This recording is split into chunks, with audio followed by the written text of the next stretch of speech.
Okay, everybody, welcome aboard Astrology Unplugged, episode 13. I'm Rick DiClemente in Pittsburgh, and we have our usual group, plus a couple new ones. You're welcome aboard any Thursday, 8 o'clock Eastern. Hello, Elkie.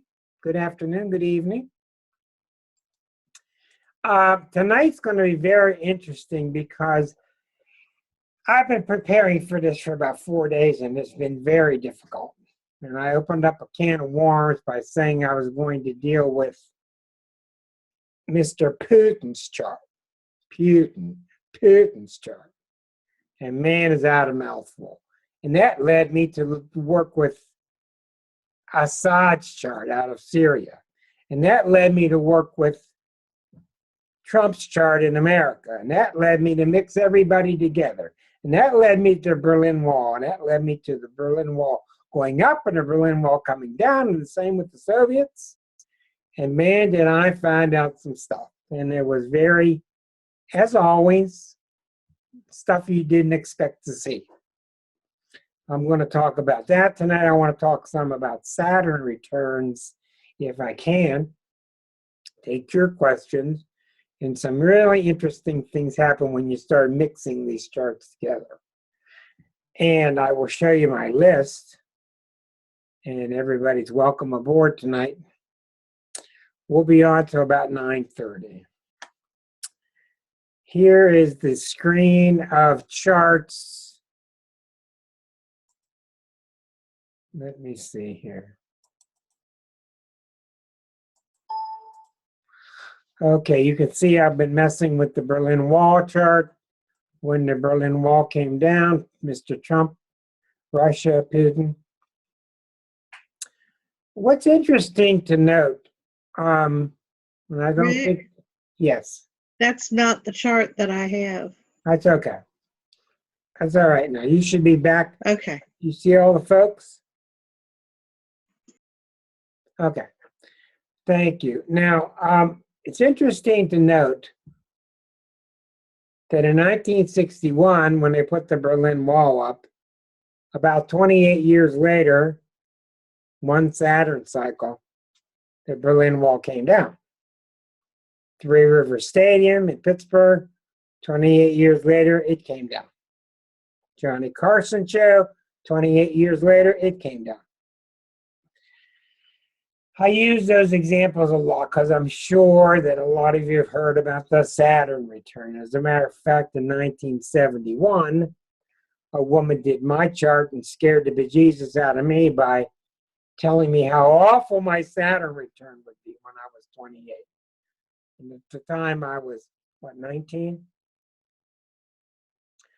So I lived with that for about 7 years, and astrologers have a lot of power. And I'm going to mute, I'm going to mute some other people here. Okay. So the 28-year cycle, I think, deserves a lot of talk tonight, even though we're going to focus on Mr. Putin. It does not mean when you're 28 that you're going to come tumbling down, or your marriage, or your children, or your job, or your car. It doesn't mean that. When Saturn starts for everybody, wherever anything starts, Saturn returns to that position at 28, pretty much like clockwork. Saturn spends about 28 months in each sign. You may not know this, but a 28-month cycle is very important. Look at how many relationships you know of. They'll say, how long did you last? Well, we lasted just over 2 years. Look at how many of them go 2 years plus 4 months. 2 years plus 4 months is a very symbolic, important cycle in astrology. Now, Saturn is a big deal for so many reasons, but if you divide Saturn up into quadrants, that's why at age 7, they talk about the 7-year itch. They talk about a lot of difficulties can come to a child at age 7, but more importantly, at age 14, when Saturn is opposite itself. All things go through their initial trial at age 7 because Saturn is at a right angle to itself. which is called the opening square. At age 14, it can be very traumatic because you stop being part of a group, you start to get into your clique. And if you're not in the right clique, the wrong clique can make you feel pretty bad, and grade school can be very rough. This is why. And if you'll notice, when Saturn is opposite Saturn, it's the 7th house. All oppositions.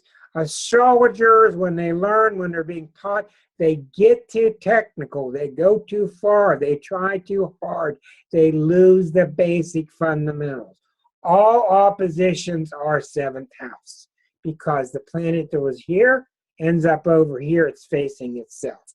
Now, Saturn does that at age 14, Uranus does that at age 41, 42, Pluto does it around age 110, etc., etc. Mars every year. So all oppositions, since we're measuring it against the 1st house, all oppositions have the 7th house connotation. This is one reason that age 14 is so hard, because it's about relationships. The 7th house is relationships, marriage, counselor, partners, your role in the world. But mainly what it is you take your show on the road. How do I fare when I'm with others? The 1st house, or in our book, The Exquisite Zodiac, it makes a lot of the 1st half of the zodiac being about the self and the 2nd half about being with others. So when something gets to the 7th house, in this case Saturn, it's tough because you've been working all this time on the self, and now you're starting to measure the self via the eyes of the other. You're starting to other yourself. How do I fit with the group? Who am I when I'm with the group? Yeah, David's here. He's too late, and I didn't play my mouth harp yet. Okay, I'm going to be muting everybody and carrying on. So when you're at age 14, it can be a crisis because it's simply you are becoming measured against the other. How do I fit with groups? It can be traumatic because it's also Saturn. Then when Saturn gets 3/4 of the way through, 28 years, one cycle, Saturn gets to age 21, it's up here in the closing square, and that's the same time that Uranus is opposite Uranus. That's why 21 is so crazy, because Uranus is halfway. I'm sorry. Somebody's mic is on. Let me turn it. Okay. At age 21, Uranus has opened to its 1st square out of 84 years, while Saturn is 3/4 the way around. So you're getting this tremendous Uranus message at the same time you're getting Saturn. Saturn's all about putting your life together. Uranus is all about busting free from old patterns. So I'm not going to talk about the Uranus tonight, and there's a real good video on that on my YouTube channel about the 4 stages of Uranus. But when Saturn returns, most people bring their life together. Most people get scared to death when they talk to astrologers, but largely I really think the Saturn return is a very positive thing. And I'm a double Capricorn, ruled by Saturn. The point with Saturn is you're stopped. If your life isn't working, Saturn will stop you and you've all played those board games where you have to go back to go and start all over. That's how Saturn works. In my life, I was a documentary filmmaker, and after a while I wasn't going anywhere because I didn't want to go into video. I had to give up, stop everything, had a degree, had to go back to college and night school, back to square one and learn computers and start a whole new future. But then my life picked up. I got married, had a child. Things started moving on. You wouldn't believe how many parents bring their children to me. Oh, I'm having so much trouble with Johnny. Johnny's 23 and he can't get it together. And Susie's 26 and she can't get it together. And I keep telling them, you got to just chill a little bit and wait till they're 27, 28. Because that's when the Saturn starts to come back around. When it does, it's not that some magical force out in the skies starts sending you vibrations from the ice rings and says, thou shalt get it together. That's not how it works. It is your Saturn inside you. Your Saturn, unless you're blocked, and there can be different kinds of blockages, your Saturn starts to speak to you, up through you. You just start to sense it, and you start to feel Saturnian. You start to feel like accepting responsibility. You start to feel like accepting your limitations without getting bummed out. You start to feel more realistic.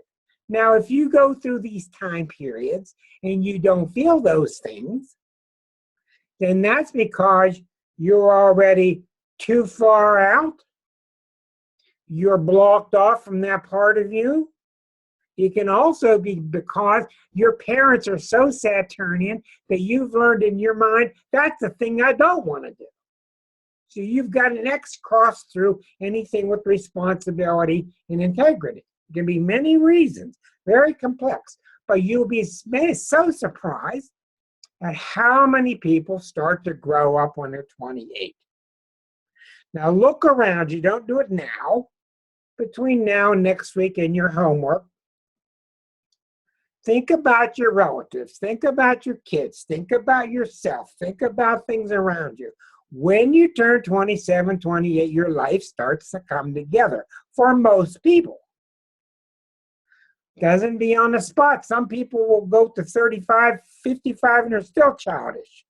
This is not a panacea. I'll give you an example.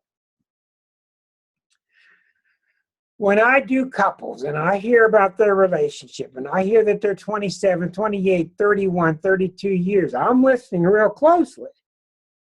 When I hear a relationship that's 28 years old, whether it's you and your job, you and your wife, you and your astrology career, when you're 28, things go through a natural end and a natural beginning. A lot of things end at 28. Johnny Carson could have kept going on for several more years, but it came to a natural end. You can't explain it.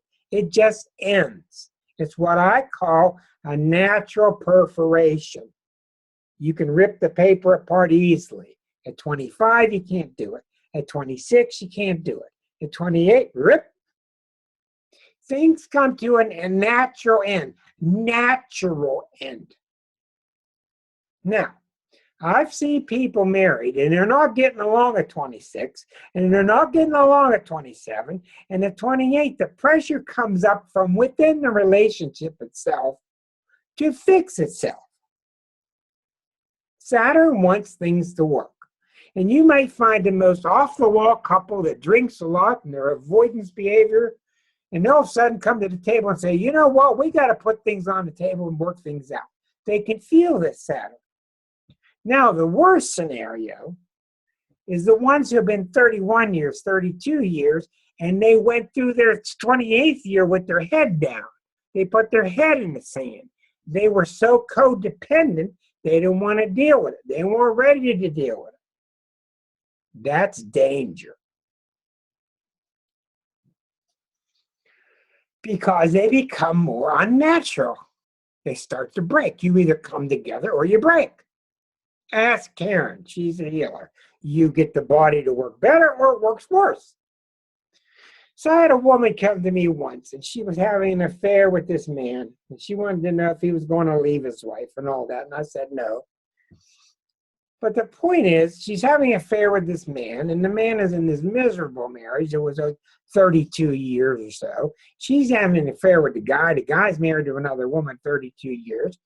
And I told her, just because it's 28 does not mean he's going to leave, because what happens is some people become so codependent, they actually moved out into two halves of a duplex. The man and woman, they kept living together, sort of, but they were in a duplex. But you see the Saturn stopped it somehow. Saturn is the stop sign. But the point is that the man and the woman have shown propensities that they're not going to, nor are they able to solve the problem. So why do you want this guy in your life to begin with? So I'm not going to get into judgment, but the point is, when you're 28, things come to a natural end. You may not like it. Maybe the healthiest thing to do is to break up at 28. Go your way, go mine. I love you. It's been great. We've learned a lot through each other, and let go. That's what Saturn does. Some people, especially raised with the Ozzie and Harriet, father knows best mentality. You got to stay married together, stay together forever. You know, if you want to believe in that stuff, well, good luck. You want to put a tourniquet around your neck, good luck. So we saw the 28 years, 1961, they put the Berlin Wall up. And you would think that Mr. Trump would learn that walls don't work. Okay, from history. We'll learn the hard way. You know, we're going to learn the hard way. We're not going to put a wall up and it's going to solve the problem. We're not going to put a wall up and it's going to solve the problem. Why? Because you can take all astrological inferences and think about the body. Think about the blood trying to flow through the body, to the brain, and to the heart. Think about a leaf at the end of a tree. And nowhere any of those have blockages that work. They'll work.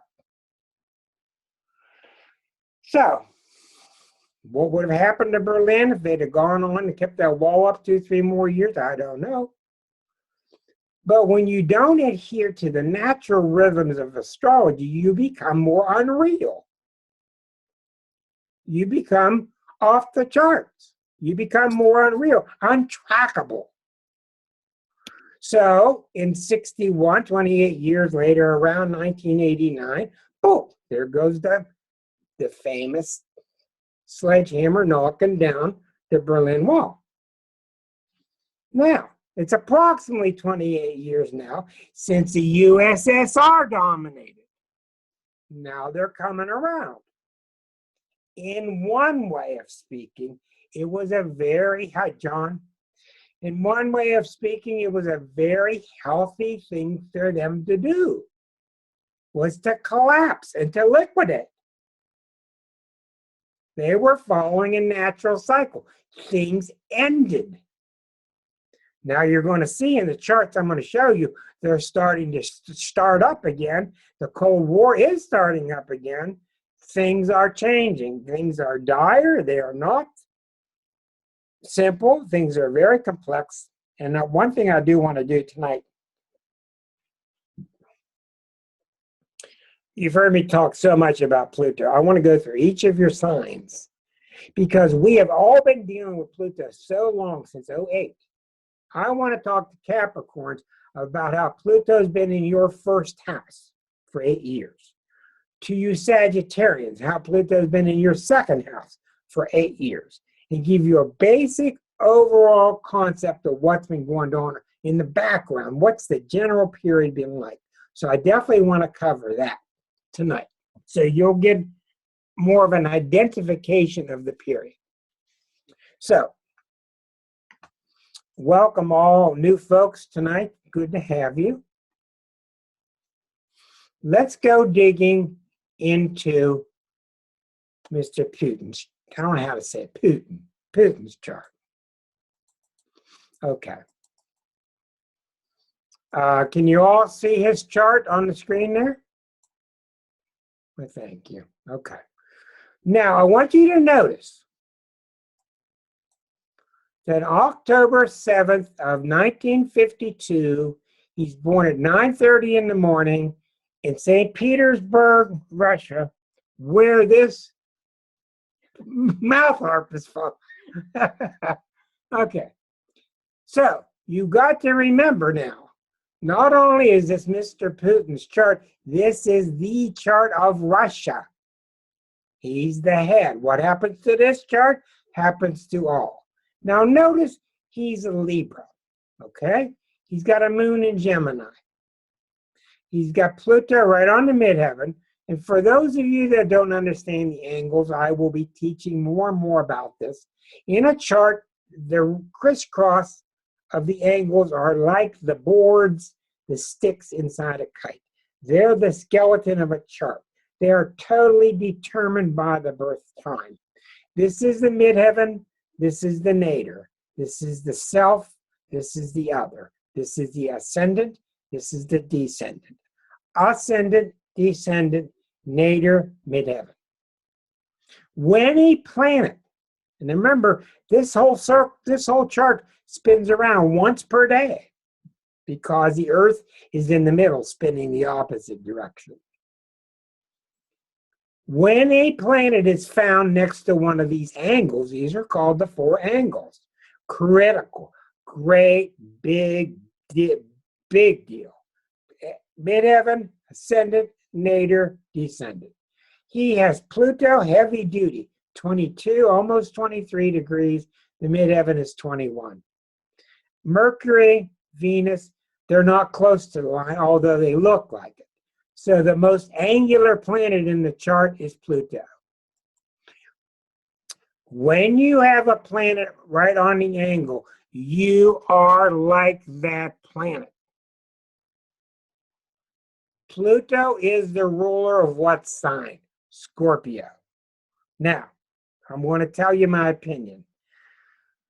There are three signs of the zodiac that I consider to be rather weak. And I don't mean a weak person. I mean weak as a sun sign. That is Libra, that is Cancer, and that is Pisces. Libra, Cancer, Pisces. What I mean by that, and they can be very powerful people, but the sun sign is not a powerful statement unless it has help. And Libra will not come across as real strongly Libran unless there's a lot of planets in Libra. Same with Cancer, same with Pisces. Libra is highly colored by the other planets in the chart. You take a Taurus or a Leo or an Aquarian, they're so strong as a self that it doesn't matter so much where the other planets are. The sun sign is so strong, the identity is so strong. Now, with Mr. Putin, hi, Kathy. With Mr. Putin, the Pluto at the top of the chart is so unbelievably strong. You draw a great big P on that chart. It's that simple.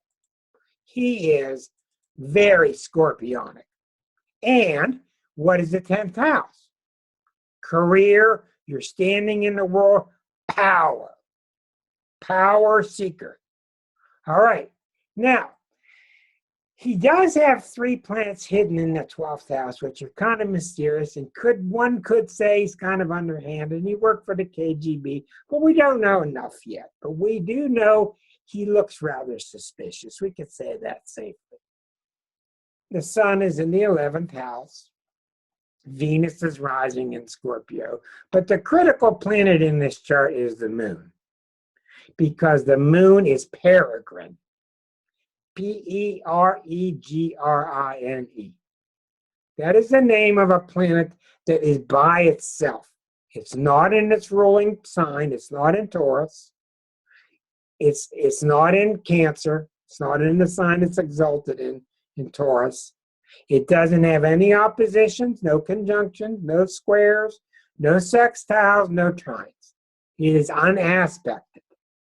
That makes this planet really strong. A moon in Gemini is the antithesis of a Scorpio. So you got great scorpionic qualities. Where the moon doesn't fit, the moon is greatly amplified, and the moon is at the most powerful spot of the very beginning of the 8th house. Okay, there's a real mouthful there. It's in Gemini. Moon in Gemini is kind of lighthearted. You see anything lighthearted about Mr. Putin? No. It's because it's in the 8th house. The 8th house is like having a moon in Scorpio. It's deep and penetrating and KGB, and looking behind the wall, looking behind the curtain for secrets. Well, his moon is exceedingly strong, and in my opinion, the man is very separate from his emotions. Emotions? What's that? That's what I think. So the moon is very volatile whenever that moon gets hit. It's in the 8th house of deep mysteries. Libra is not the warmest sign anyway. Libras are nice, they're kind, they're gentle, but they're not warm and fuzzy, and the moon in Gemini doesn't help it. Venus in Scorpio doesn't help it. 3 planets in the 12th house don't help it. Pluto at the midheaven doesn't help it. This man is out for power. He is out for power. He's shrewd, just like the other Libra, Netanyahu. They know how to bring home the bacon for their country.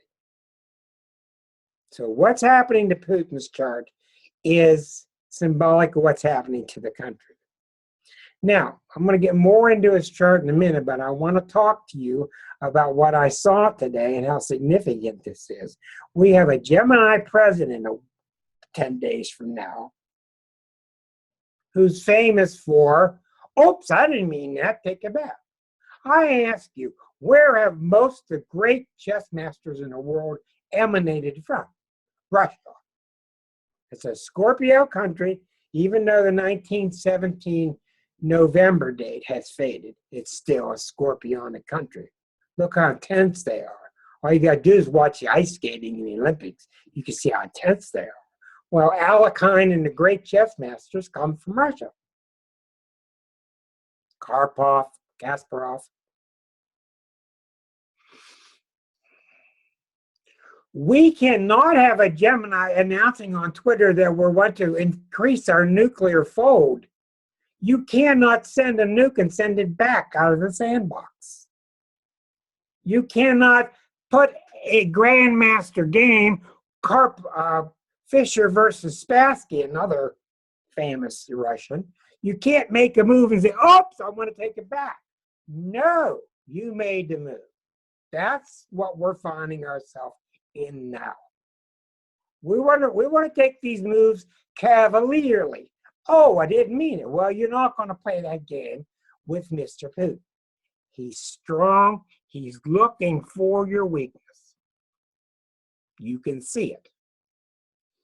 I pecked around. I looked around. I twisted these charts inside, upside down. Matter of fact, Mercury's retrograde in my phone. What was that? Mercury's retrograde and my Kindle flipped upside down and told me it insisted I was in Australia. So it's been a funny week. Okay. And I really didn't think I was there. But my point was, when I did the midpoint between when I did the midpoint between Mr. Putin and the inauguration is when I saw it. Because that's the beginning of the 4 years. And I've spoken a lot about the inauguration, and I think that inaugural chart is incredibly indicative of what the world's going to go through the next 4 years. Watch what happens when I did that. All right. So here's the inauguration here. Do you all see a chart with Pluto at the top? Kathy? You see it? Okay, good. This is the inauguration on January 21st at noon in D.C., mixed together with Mr. Putin's chart. This is one hellacious chart.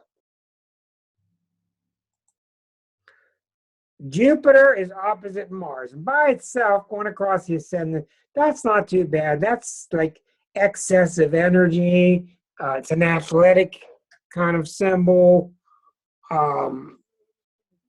challenging, kind of like adrenaline, testosterone testing, but they both square Pluto at the top of the chart. Saturn in Scorpio, North Node in Scorpio, Mercury in Scorpio, Pluto in Scorpio, Uranus by itself. The sun, the very entity of these two people mixed together. Remember now, this is Mr. Putin combined with the Americas' new term. And with the sun opposite Uranus by 3 degrees, this is very, very, very volatile. And with Pluto squaring Mars and Pluto squaring Jupiter, this is all about a power struggle. This is all about very significant dangers of war. But what stands out here is Uranus and Gemini. So in my opinion, the way midpoints work magically, this is Mr. Trump, that is Mr. Putin. The Uranus and Gemini is clearly Mr. Trump playing different tunes, Mr. Putin staying on the money. Now, I'm going to tell you what he's going to do. He's going to watch. He's going to watch. And I'm going to give you my opinion, and a lot of people are disagreeing with me, and I really don't know for sure. But I'm really, and through studying, I'm really not sure that the Russians did anything at this election. I have studied. I know how to turn on Mr. Neutral. I know how to be objective. I've done it long enough. I'm really not seeing it. Now, it doesn't mean they didn't. I'm not going to get into that now. But I found it when I looked deeper. I found it when I looked deeper.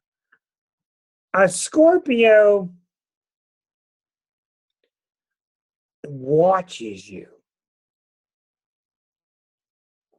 And they look for your weak spot. If you've got one that's a shadow type and wants to take advantage of your goodies, if you've got one of the good kind of Scorpios, they don't, and it's a wonderful experience. I remember a girlfriend a long time ago who had a Scorpio dog.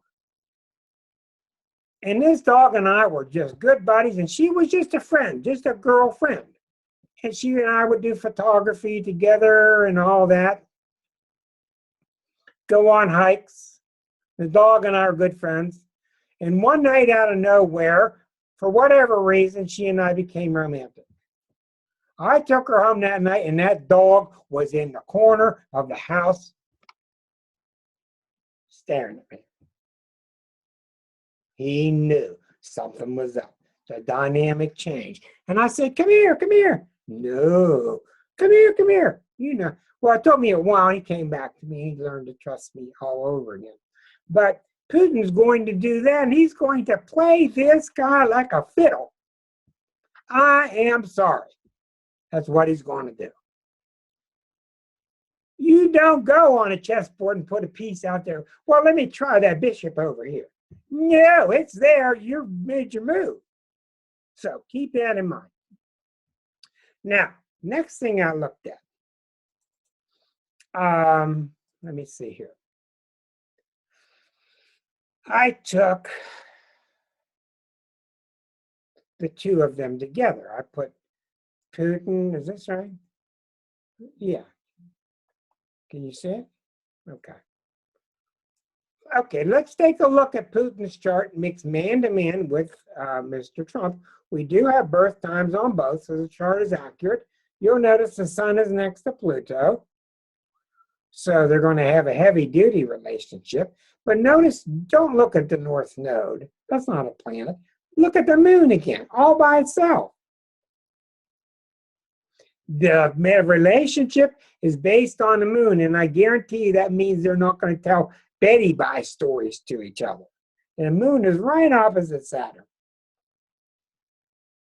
The moon is the public opinion, the country, the motherland. Okay? This is very bad in a compulsive chart. I've seen some charts get out of it. They can get past it. It is 7 degrees. It's a little bit wide. So that's good. We have Neptune rising, which indicates an acrimonious relationship, a very natural distrust to begin with.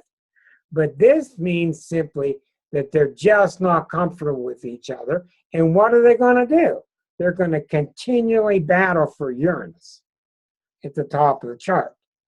And that means they're going to continually try to use the other to represent and bring about a new Russia, a new America, a new Russia, a new America. The Cold War is back on, in my opinion.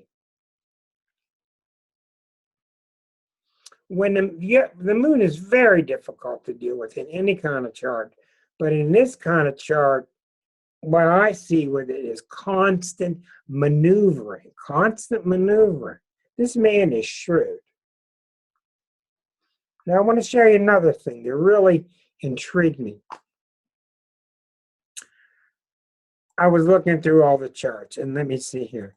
I did a midpoint between Mr. Trump and the United States chart. Okay, let's see if we can find that. USA. Look at that chart. Put your hand over your mouth, put your hand over your eyes, and look at this chart. This confirms the birth chart of the USA to me. This is mixing together the United States chart with Mr. Trump's chart. These are the midpoints between all the planets. Look at the moon all by itself. Look at 6 planets in the 12th house in Cancer. I'll tell you what I think. You take an eraser to the entire thing, just erase the whole thing, and draw one great big moon. Matter of fact, I'll just do that. That's what this means. We're going to draw, get on my drawing tools. Let's see here. We're going to take this, and we're going to draw great. No, we can't do it that way. Let's see here.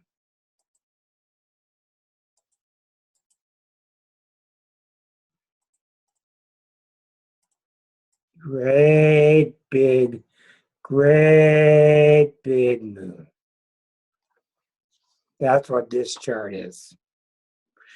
You see, you could drive yourself nuts when you're a new student. What about this? What about that? What about this? This chart is so lunar. This is all about the survival of them versus survival of us. And with moon stuff, you could throw out the rational. Mr. Trump is an expert at working the fears of humans, of Americans, and I believe Mr. Putin is also. So, what we really want is them to learn to get along and learn how powerful we can be together. Am I in dreamland? I don't know, but that's what we want to see. I'm not going to sit here and predict World War III, but this is very touch and go. Another thing I saw that was really intriguing was Mr. Trump 1 year later. Yeah, Trump in the USA. Look at this. Fascinating. Mr. Trump in the USA. Okay, there's inauguration. There it is. Okay, the same chart we looked at. Pluto will be at 19. January next year, 2018, Pluto will cross and be opposite the moon. I'm sorry, you're right. Pluto will be here on the moon. I don't have any way to explain it to you. That is so critical, even 2 angels charts being put together like that. When the moon gets hit and the moon's in a bucket pattern like that, this is very, very dangerous. I can assure you that at 13 months, 14 months, and I'm sure John's staring a hole through the computer, 13, 14 months from now, I can assure you that the 2 countries will be completely different than they are. Completely. I'm going to ask Kathy Pagano here in a second. I want Kathy to take a second to get your thoughts. Mainly, Kathy's going to be good enough to be a guest on the show in a couple of months. Kathy is an expert astrologer from Rhode Island. She's a tremendous Jungian. Beside all that, she puts out wonderful newsletters every month. She's extremely into watching the feminine grow, extremely into goddess energy. She's no jive. She knows her astrology well. And I would imagine that she's taken 3 or 4 steps away from her computer since she's seen what we've seen tonight. I would like for you to, archetypal meanings of the moon. Before I get 1 second, Kathy, the moon means our traditions, where we come from, what are we made of, what's most precious to us, the mother, the motherland, the motherland. That's the moon. What did you want to add? Security. What makes us secure? What makes us feel warm, fuzzy, and protected? And emotions, or just general emotional state. Emotional state, yeah, the emotional state of the country. So I would like to stop here and ask Kathy what she sees, because the midpoint moon is going to get hit by Pluto, and it indicates tremendous upheaval and possibly transformation on a large scale. Kathy, what do you think? And you'll have a... There you go. Hi there. Welcome aboard. Thanks. I'm out in California at my son's house with my little grandson, so I'm kind of like not in astrology mode. Well, we're going to turn the switches on. Yeah. What do you see there? What do you see when you see that moon? Well, first of all, to me, America is the most corporate state in the world, and a Capricorn moon certainly does that. And I'm wondering if, when I see that, if this is about the revolution against the corporations finally. I'm sorry, my little grandson is here making faces at me. That's okay. Now, I got other things to show you that back up what you said. But your grandson making faces all part of the same thing. I don't know. What do you think? It seems to me that the public, I've always been thinking that we have to radicalize the middle. That's part of the trouble. We have, the right wing and then the left wing, and the middle people aren't paying attention. And to me, I think after a year of Trump, the regular middle of the road people are going to sort of wake up. I think, isn't there supposed to be another big economic crash? Especially yes, there is. And John just said that some people are feeling like they have to put blind faith in Trump. And that's really, really dangerous. I don't care if it's Jesus or whoever it is. Putting blind faith in somebody because you have to put the faith in somebody is suicidal. You put blind faith in somebody that you have reason to put faith into. Why would anyone put faith in him? He's a con man and that's not the point. What's overstressed moon, overstressed Cancer energy. It's right. The fact that you got to have faith in somebody, so you make the object, you turn the object into what they have to be so that you can live with it and feel okay. Right. That's the danger of it. Right. Do you think he'll get killed? Oh, I have no idea. This man is he's so Jovian. There's so much Jupiter in his chart. He gets away with stuff forever. I have no idea. The man is symbolic of the country. But more importantly, what do they say? Who has come home to roost? The chickens have come home to roost. Yes. We know how grave things are. We are at a very serious turning point, and we have to do something. I'm doing what I can. We have to do something. Yeah, people. Chip in and say how we want the new world to be. We're still in the middle of this huge identity crisis with the country, and we have a lot to say with how it's going to be. I wanted you to speak about, I'm sorry to put you on the spot, but I wanted you to speak about the birth of the rebirth of the feminine. Well, I think that one of the rebirth things with the rebirth of the feminine is to get back the passion. Yeah, I know, Ryden. He's sitting here looking at me. Part of it is to re-engage ourselves with our souls. And so, part of what I'm seeing, or I think is going to happen, is people are going to remember we're citizens, and they're going to, and I think that would be the moon and Pluto as the public, as the people of the country, and that's why I wonder if they'll rebel. I don't know. Well, let me show you something here, and I'll mute you for now. Thank you. I understand with the baby, but let me show you something here that's very, very important, and I wanted to show you this anyway. This is the date of the inauguration. Did you all see the inauguration okay? All right. Terrible. I have written about this. I've written about this before. This is so symbolic, and I put a newsletter up about a month ago about this. This is the coming inauguration. There is the T-square to Pluto, from Uranus, Jupiter to Pluto. This is the plutocracy. Here are the people: Neptune, Venus, Chiron, and Mars in Pisces. The wonderful spiritual revolution that is growing amongst the people. And the sun is trying to stay high in the sky. It is trying to incorporate all people. But right now, this is the house of legalities. It is in Capricorn. This is the Pluto trying to keep control. This picture right here, Pluto, these 4 planets. This is the story of the next 4 years. Pluto versus those 4 planets. Now, this is nothing new. This is what we've known all along. Are we going to somehow finagle the power out of their grips and share it amongst the people?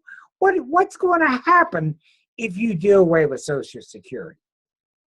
What's going to happen? You're going to have people lying dead on the sidewalks. Revolution. This is just insane. So anyhow, I don't want to get too political, but astrologically, the players are taking their mark. It's happening. It's unfolding, and it's real. And that's the thing Americans don't want to hear, that it's real, because we want to go like that. I'm so tired of talking about this. It's real. We are just awesome people once we get to work. Like I said the other day, what would happen if we put tremendous effort into helping the climate, and the climate was okay as it was? We wouldn't lose anything. Let's reverse the question. Okay, let's open it up for questions. I could go on and on about each chart. I know people are very heated. I understand the people who voted for Trump, the people who didn't, the people who liked Hillary, people who didn't. I understand it. But we've got to come together. It's a matter of time before buyer's remorse sets in, says Mark. Well, yeah, of course. But we can't get into, well, you voted for them and you voted for them. We've got to come together and do this weird thing called becoming adults. And when you're all moon is all the bad people in the back seat, screaming and bitching and want mom to turn around and solve it and everything. I remembered somebody about 1981, my wife at the time, somebody came to speak to us. I can't even remember, so long ago. This guy had a theory. This is unbelievable. This guy had a theory. He came to speak to one of our groups. He said, every problem you have in life is you screaming for mommy. He said, so anytime you have a problem in the middle of an airport, in the middle of a hospital, city hall, put your thumb in your mouth and scream mommy. And of course, people aren't going to do it, but it just shows how docile we've become. We're sitting back waiting for somebody to fix this. And all the institutions, and I mean, I'm pretty general here, but all the institutions have pretty much crumbled or proven themselves to be unworthy. And what that leaves us is us. And I think we're pretty fantastic. Don't you all? Turn your mics on, talk to me. Turn your mics on and talk to me. I think that we have for so long, so many people have looked to the government to solve our problems. Right. And that's really, if you want to know what happened with this election, what part of it was, is people are tired of the government dictating basically what you can do and what you can't do. I think that's a big part of it, yes. It's much more than that also. Oh, yeah. Other thoughts, everybody? Yeah, I'm coming from the other direction. I've been trying to get people to wake up and understand this for years, and I've had it at this point. I'm out. I've had it. I know you've worked hard, Pat, and kudos to you. Look at the question we just had. Do I see any possibility for impeachment, etc.? I repeat to you, this man is untrackable. This man is not real. He's in pieces. They're little tiny pieces. Right. It's a sandbox. You cannot track him because he's not an entity. He's a bunch of pieces with plates spinning. He's going to put a show on, and people are showing how that's satisfactory, and your show makes me feel kind of safe. Yes, Karen is exactly right. People are fed up with it. All these things are true. All these things are true. But I've learned you cannot track somebody who has become pieces. When you're an entity and you're taking your shots, like you're taking a canned shot to the bow or to the starboard, and you put the sails up and you fight and you bruise and you keep on battling, that's a normal entity. But when you're cracked into little tiny pieces, you can't tell what's going to happen when the wind blows. Not trackable. Now, I can tell you the GOP's chart. I've studied the GOP's chart. I can tell you what I see there. The Democratic chart doesn't even exist, and that's kind of ironic. Okay, but what's more important than that stuff is, what are we going to do? Well, don't you think that Donald Trump represents sort of the essence of how how our society has wanted us to become? You know, he represents all the things that we aspired to, right? He made not for me, doesn't it? Supposedly, not for me, but you know, he made it, and he has money. He lives in a gold palace, and he's a child.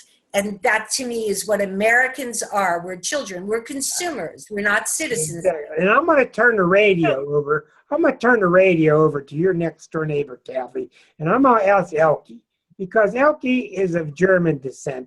Elke has been through a lot in Germany. She now lives in Canada, and I would like her perspective, because she's very level-headed, her perspective of America. Well, just like I said here, I think, you know, you're talking about the fragmentation of Trump.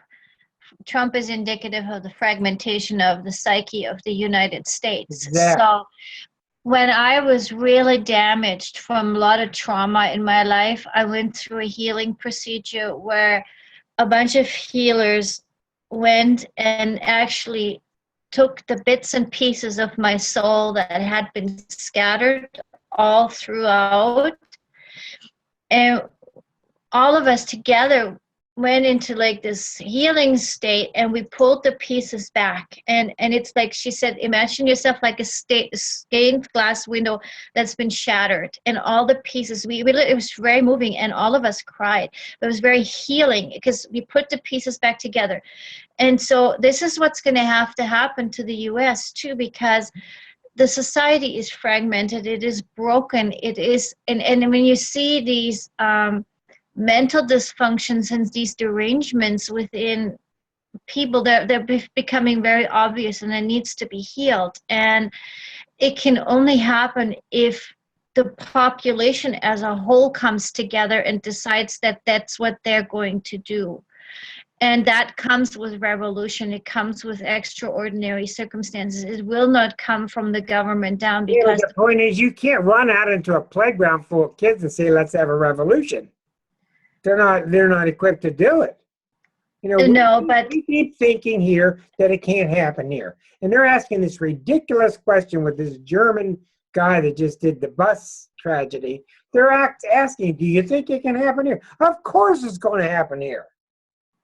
It's Yes, it going to is. happen here. Guaranteed. Yes. You Yes. can't go around the world and let's stop that ISIS and that ISIS and that ISIS and that ISIS.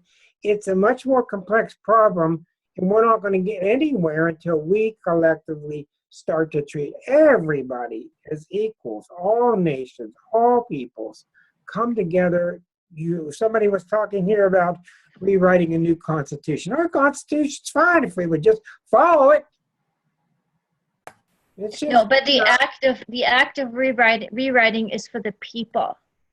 It's so the people come up. It's not the validity of the Constitution. It's the people need to affirm to themselves what they really want. That's what's in the act all of we got to do is turn our eyes to Canada if we want to learn something.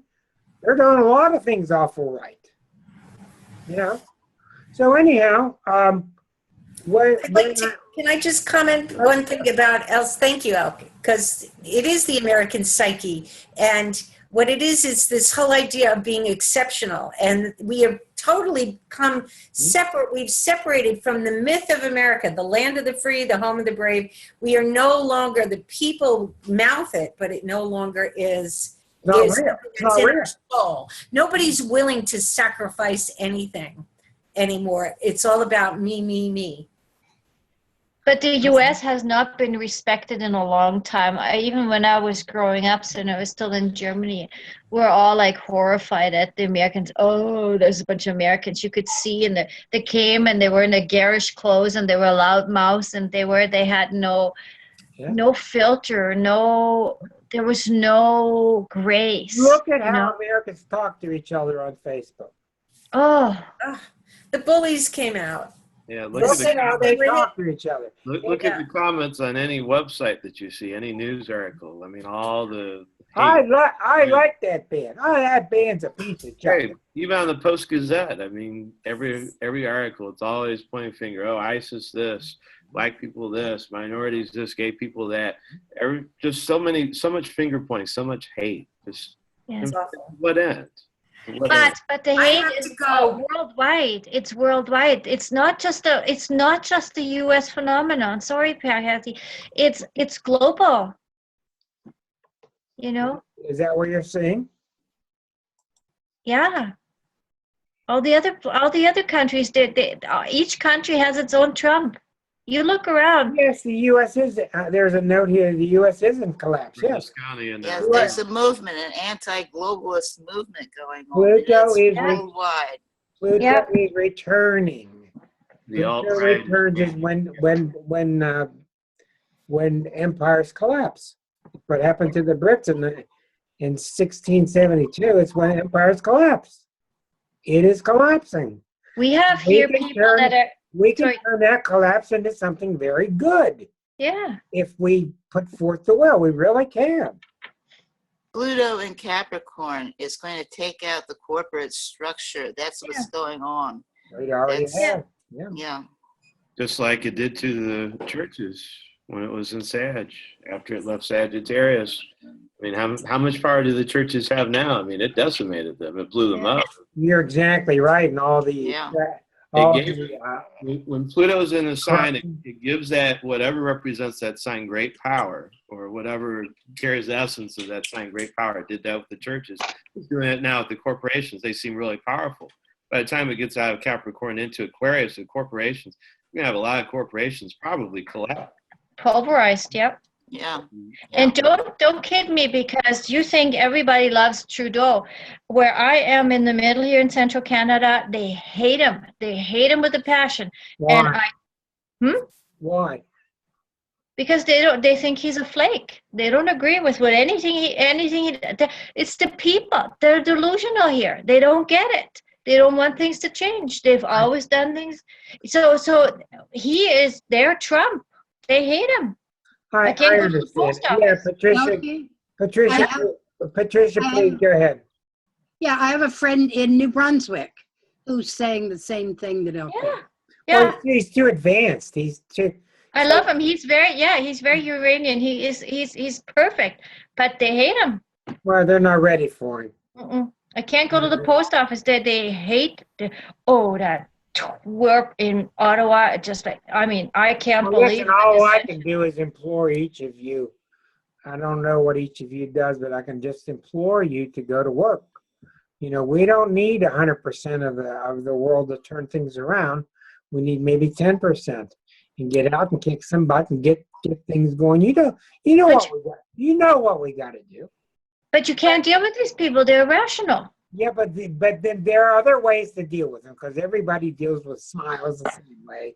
Everybody deals with kindness the same way. Yeah, that's Everybody true. deals with laughter and love the same way. That's the answer. We all know that. Yeah. And don't throw up a flag like it's useless. They're scared. They're scared. They don't understand. They want to rewind to the 1950s when everything was safe. Here's a note.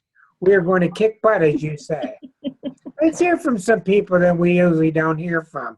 Trudy, if you'd like to chime in, Pamela, Mark, Deirdre, anybody that we're not usually hearing from, please take a shot here. It sounds like Trudeau is Canada's Obama. Yeah. Yes. Yeah, some guy told me today at least we won't have 8 more years of Obama ruling things. And I thought to myself, why don't you give me a list of what he wrote? I would like to hear that list. Not the impression Fox TV put in your head, but what did he really do? But I think you're right, Ray. Well, Trudeau, we did Trudeau's chart. Healthcare is the one that they harp on forever. He destroyed the whole planet with healthcare. I don't want to talk about healthcare. I just don't want to talk about it. I got healthcare. I never had it before. He had a lot of opposition. I'm not going to talk about Obamacare, period. Well, the stupid thing is it's so convoluted. It's not simple. It doesn't have to be complicated, but you people are allergic to having the government dictate to you how you need to do healthcare. It's ridiculous. It's such a safety net. It's huge. The irony of Obamacare is that it was Romney care. It was the GOP's health care plan, the Republican Well, can we please not talk about health? Okay. Can we please? Please, I will beg you and pay you nickels, okay? Because he was forced to accept what he could get. And I don't want to talk about it. And they have played that and that stupid thing. What was the thing that she had to face in Africa? Hillary? Benghazi.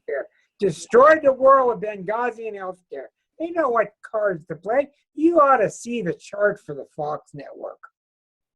Joe, how many of you have done the chart of the Libra nation known as Fox Network? The master manipulators. Fair and balanced. That's what they are. They are master liars and manipulators.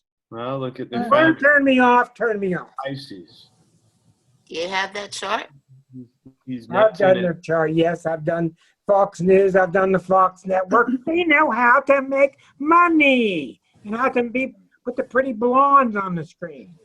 Okay? They're not going to save. They've got people brainwashed. Their fears, their base motivations, My girlfriend is a healthcare hospice worker. She goes into different rooms. If she turns Fox off, they're going to shoot her. That's what she reports to me. They got to have their Fox off. Okay, I don't want to get off of this now.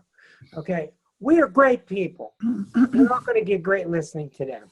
There are a lot of great people around us, but we need to stir some stuff up and make some things happen. Astrology is a very good basis. It definitely teaches a lot. If I could take any astrological questions from you tonight, I'd be glad to. I did not get to Assad's chart. Why don't we get off of healthcare smoothly and go over to Assad's chart? Good idea, Rick. Okay. Look at this guy. Bashar Assad. Oh, man. I'm painful in my intestinal area already. Uranus, Pluto's sun. October of 65, on October 8th, Uranus and Pluto were exactly together. This guy is born less than 30 days before Uranus and Pluto were exactly together. This was the revolution of the 60s. These two planets met in October. He was born September 11th. Isn't that a coincidence, 9/11? Okay, I don't have a birth time, but the Uranus-Pluto Sun are both opposite Saturn. Okay, and the moon in Pisces here is absolutely worthless. I have so many clients that have this. The moon in Pisces is meaningless here. It is totally overwhelmed by all this Virgo, Virgo, Virgo, Virgo, Saturn. And then you look over here, and you got a Mars, Neptune, and Scorpio.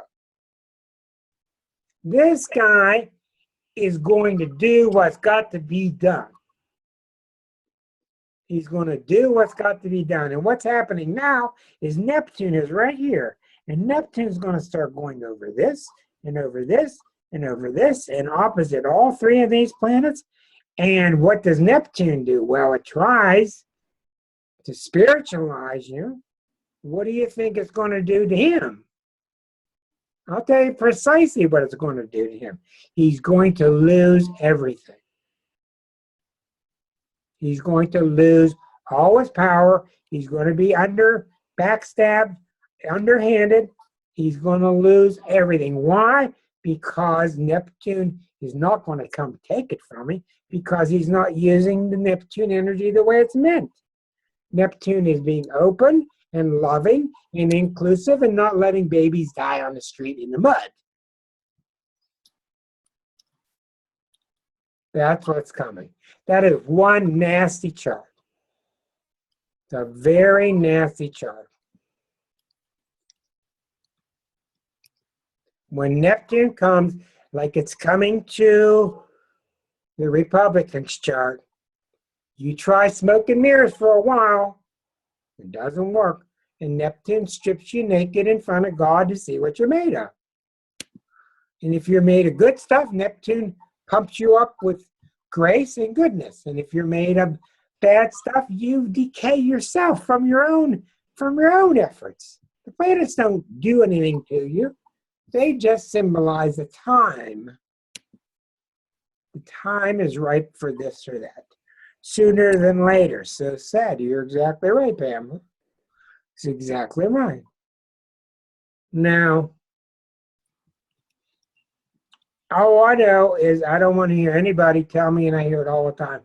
People ask me, well, what can I do? And I just say, you know what you need to do, and I have no answers for you. You know what you need to do, and I have no answers for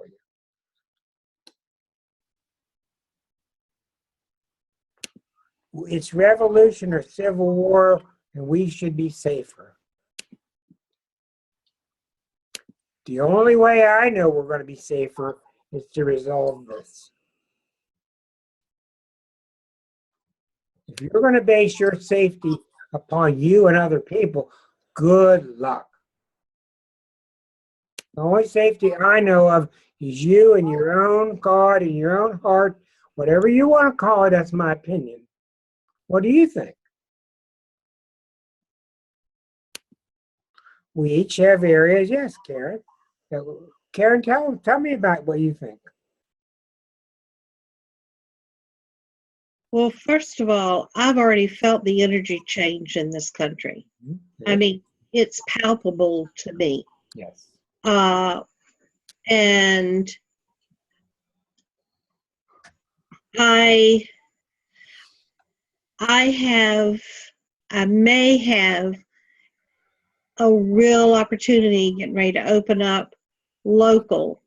And of course, my book is probably 4 months from being totally done. Wonderful. And well, we've got 3 publishers, so it depends on who we get the most bang for the buck for. But anyway, and that's another whole arena in healthcare. But I'm really trying to, there are whole areas in alternative health that I'm trying to make progress in to get recognized and get accepted. And I think if we really have healthcare savings accounts, I've worked successfully with those before. If you can find a doctor who will write a script, then their insurance will actually pay for alternative health. And it's a beautiful way to get it out and get into the country. I've worked, of course, with several people who are dirt poor, but they don't get a lot of what needs to happen. And the FDA is not our friend. And I don't know what to do about that. It's allowed, our food supply is polluted. I'm very discouraged there. So I throw that out to say, if you guys have a solution, let me know, because I can't get my toe in the door to anybody to really talk to about the damage that they're doing. Well, I think that's good to put out to the group. Let's hear some other ideas also. Susan Ferguson, what kind of ideas do you have? Beverly, different folks, what kind of ideas do you have? What are you going to do? Pamela? Hi. Hello? Who do we have here? This is Pam. Okay, yeah, what's your ideas, Pam? Well, I think there's going to be, I hate to say this, but I was a study of ancient history and sociology, where there's constant social change, great civilizations fall. I believe there will be some sort of revolution or civil war. I hope not. Well, it's definitely happening. Yeah. It is happening. Sure. That's why I'm saying where I live is Rochester, New York. We're very close to Canada and away from the big cities. And I'm telling you, with the things that have been going on, the violence and such, it's better to be in a smaller area away from the big cities. I'm sorry, but this is what I see. So we know there's a civil war. So what are we going to do? Are we going to go gather arms, or are we going to try to talk people into be cooler heads? Or, I don't know. Or we're going to move somewhere else. Well, I tell people that say, oh, this could never happen in this country. Well, it's happened in all the other countries for thousands of years, and we're only a couple hundred years old. So, yes, it can happen. It is happening. There's no doubt. It is happening. Yes. Okay. So what are we going to do? I know John is very strong politically. He wants to get involved. He got a good, strong level head. He wants to work at the local area. That's really necessary. I think Bernie Sanders with his revolution might, and hopefully possibly Elizabeth Warren and Chuck Schumer could be very strong people. But I see this hate and hypocrisy and this crazy man going into the presidency. This will not stand. No, it's not. Susan has her hand up. Yeah. Hi, I agree with everybody else. I think we're headed for a revolution or civil war in this country. It's kind of scary. We're not heading for it. We're in it. We are. We are in it. Go somewhere and express your opinion and tell me you're not in a civil war. It's here. All right? But there are ways that we can assuage it. There are ways that we can help. Yes, John? I think the question is, we all see what's going on. I mean, obviously this isn't the same country as it was 5 years ago, 10 years ago. And Trump is, it seems like it's sudden, but this has been brewing for a while. We know this, we see this. It's something that's just come to the surface now. I think the question is, in light of all the aspects, I mean, we know the Pluto return is coming. That's just a few years away.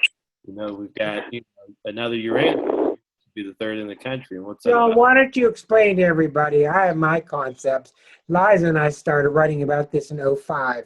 Why don't you explain to people what, in general, the Pluto return of 2023 is going to be like? It happens every 264 years, 246 years. 248. All right, 246, 248. All right, what is the Pluto return? It's going to come back to where it was when it started. What does that mean? How are people going to feel? You're asking me, or? Yes, please. Okay.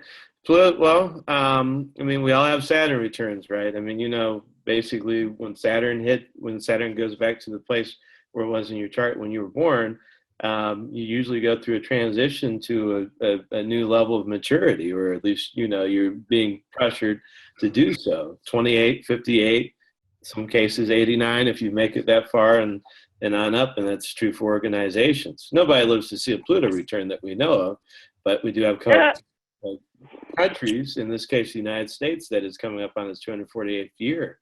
So Pluto is into 27 degrees and 33 minutes in Capricorn, and that's huge. I think it's going to be a huge challenge to the power structure of this country. We could see it completely transformed, for better or for worse. I think the thing about Pluto is it demands, as Rick has said many times, a tremendous amount of integrity. And if you do not face that, if you do not embrace that, then I think it's just going to break you. I think it's going to say, look, I'm going to take you back to your roots so you can figure it out. But you do not say, I got mine, you go get yours. That's that's the first thing you say if you want to lose. And the worst thing is that I think we will see probably the country go through some kind of upheaval. If the federal government collapses, then, we could have a breakup of the United States, just as the Soviet Union broke up in It's going to, certainly. Yep. Excuse me, hello? Hello? Yes, Pamela. It's written in the Constitution that if our government is failing us, we can revolt against it. Well, of course. It's part of our, Of course, Yes. but I think people know that. But there Second are Amendment. sane revolutions and there are insane ones. We need to have heart behind it. We need heart behind it. What would have happened if Sanders was elected? Would he have beaten Trump, do you think? Of course he would have. Oh, why didn't that get him elected? Everybody loved him. Why do you think? Schultz was not ready for Bernie.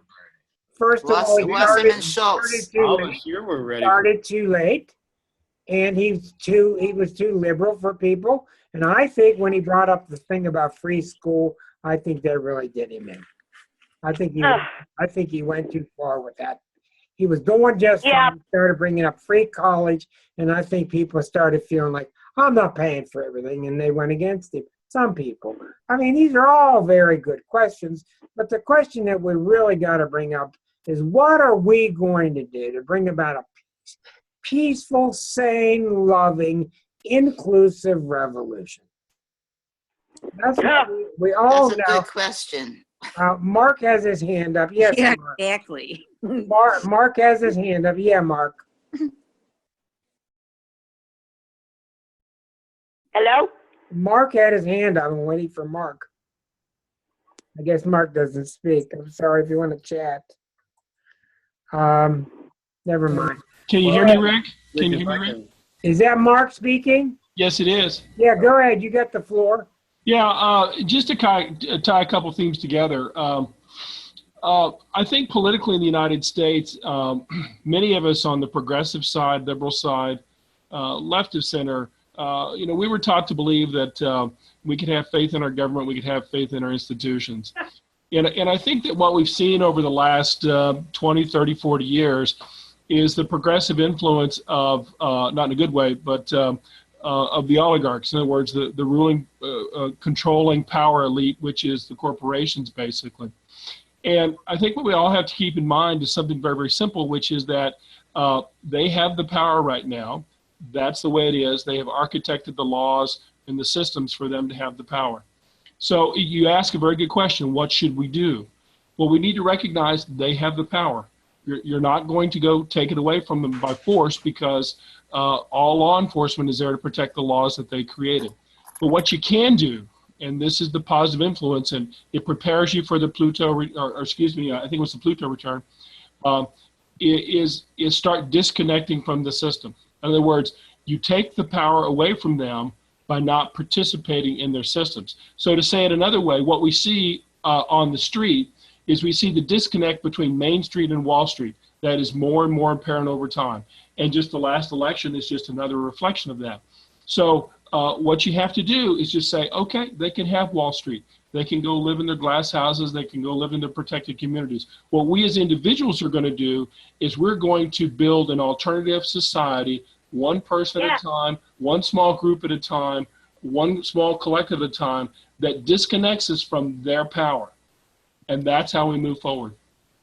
Well, that's a very good idea. Yeah, Pat. I agree, Mark. I totally agree with what you said. I don't know if you saw in my comments, it looks like Margie and Sandy and a few others chimed in.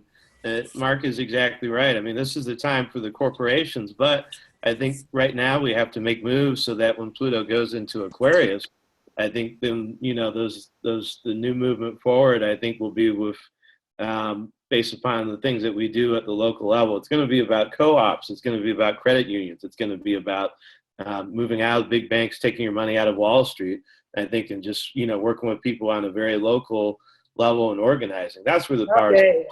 Pat Sharp had one to chime in here. I've been there, done that years ago, John.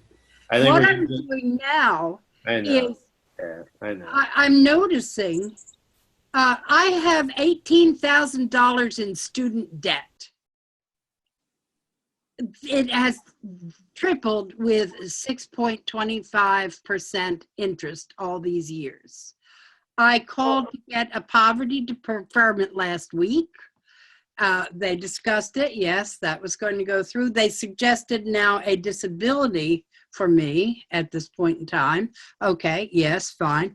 This morning, I got an invitation to log on my Gmail and have a portal with them. No way. No way will I do that. And I called them up and I told them, U.S. Post Office, phone, nothing else. Because I've lost my Hotmail. The password I had for it doesn't work. Mercury retrograde. Yeah, everything is tied to that Hotmail. So what assurance do I have if I have a portal with this? Well, the point is this. It is naive to think that when Pluto comes out of its 26th degree of Capricorn and all hell is abounding, that we're going to go into Aquarius and all sit and sing Kumbaya. That's not how it's going to work. It's not going to be a smooth transition. It's going to be a time when a lot of us are going to pick up the Aquarian spirit and work together, yes. But behind it all, we've got to get to the point where we refuse to divide. We refuse to they. We refuse to them. And I think of it this way too. I think it's, you know, if you're looking for a good wind to come, and that's basically going to carry your sail across the ocean, but you can't do that if you don't have a sail to begin with. Yeah. So the time when we're basically building our sails, we know the wind is coming, and we have to be prepared for it. The other thing is that Pluto's going to go back and forth between Capricorn and Aquarius a few times. So you're going to get a little boost, and then it's going to dry up, and the corporations are going to want to like say, no, down. You know, if you've ever seen the dark side of Aquarius is very dark. Very dark. Talk about the machines and the robots coming out and ruling you. It can be very dark. Whatever Pluto is in, we have to do what Suzanne's doing. Suzanne's busy 4 meetings every night and different kinds of things, stirring up stuff, signing documents, calling senators, whatever it is. We can't just sit back and let it happen. Suzanne, what do you got to say? Hi, Dad. How are you? Hi. Yeah, well, it's really, to me, my opinion is that we've come to a point where it's push and shove or push to shove where really we have no choice. We are going into another extinction, so there are no other things to do other than work to save the planet. Now, we have to somehow persuade the corporations to get off fossil fuel and still make money. So somehow, some way, we need to figure out a way to make them happy and to get off fossil fuel. Well, that's happening more and more in more countries. That's good, but it starts with us. We have to start talking to our friends. We have to start speaking up when we're with family. We need to start speaking up instead of worrying about being criticized. Speaking gently, kindly, and speaking inclusively. Don't you think that that's our only answer? If not, you know, if they're going to come shooting into my house, I'm just going to sit here and say, come get me, because I'm not coming after you and your children and your can of corn. I'm not going to do it. It's not worth surviving. Right, right. It's not worth it. Well, you know, the way I look at it, we've been around for so long on the planet, and the planet has been developing a lot longer than we ever became into an existence. And we owe it to Mother Earth. We owe it to the Earth to give back. It needs our help right now. That's us. The Earth is us. And I'm so happy to see the Native Americans getting some airtime on the news. They're really leading the way for all people to maybe wake up and to start serving ourselves through how we respect our environment and all of that. But unfortunately, we're caught up in a web of our culture and our materialism and our capitalism. Somehow it all needs to come together to work, and how that plays out, you know, I don't know if it's in the stores or not, but it's in the stars. You're looking at it right now. You're looking at Venus and Mars and Neptune and Chiron, and the most powerful sign there is called Pisces. And what that means is that the divine is going to start inspiring us from inside with love towards each other. And I'm not singing the song from Hair. I'm talking about nothing else works. Do you want to start building walls in between every neighbor's house? They don't work. This is the only thing that works. This is the only thing that works. Yeah, and Rick, if I can say one more thing, what I've learned is if you follow along with going along with abundance, like giving to other people, even though you don't get back, and trying to help the planet, then things just kind of unfold right in front of you. That's exactly the universe wants you to do this. That's exactly right. And that might be where, you know, where all those planets are lined up like that. Well, that's definitely symbolic of that kind of lessons coming to us. I mean, once again, that chart is a seesaw. It's the money grubbers and the people screaming, and it's your fault and your fault, and it's all the other people trying to get higher consciousness. And this group is just a marvelous example. But I want to caution you on one thing, because the pharmaceutical companies are so big in the U.S. and there are so many people that are highly drugged and damaged from medications, and you cannot speak reason with these people. They have become irrational because they're. Okay, what can we do? No. I suspect tell me what the ones that are not. What can we do? Pick the ones that are not like that. There are people that have chosen not to go mainstream. Stick to these people. Don't try to convert the unconvertibles. That the ones that don't have the mindset and the ability to even think rationally. It's either they wake up themselves, or you're just gonna have to let it go. Sorry to say, because you guys. Everybody's pitching in a lot of truth. In Canada, drug ads are illegal. None of our newspapers, none of our magazines are allowed to do drug ads. We are not as medicated and drugged as you guys are. In America, if you blink, you need major drugs. Yeah, it's bad. Major drugs. Why are you blinking? Well, this sure got steamed up tonight, didn't it? Woo! I want to say, the beginning. Hello? Hello? Who's speaking? Pam. Go ahead, Pam. You know, I'm very upset that Putin's chart, he was born only like 6 days before me the same year. It's very that means nothing compared to your chart. I'm going to. You were only 6 days away from me. I'm doing your chart next week. Okay. And birth time is everything. And your chart is nothing like Mr. Putin. Plus your moon. Thank you. Let me speak, please. Now, your moon Pluto in Leo operates totally different than his Pluto on his Leo midheaven because you're female. Okay? And many other things. I'm like that. I have a similar chart, and I'm not like that. Let me speak, please. Okay. charts, you have to be very advanced before you can even attempt to evaluate a chart. They're that complex. And a little bit of knowledge is really dangerous, was written for astrology. Right. Okay? Putin is, Yep. all you got to do is look at his face. You don't need to analyze it. Look at his face. He will rip know. your soul out. Yeah. He will reach in and rip your soul out. Yeah.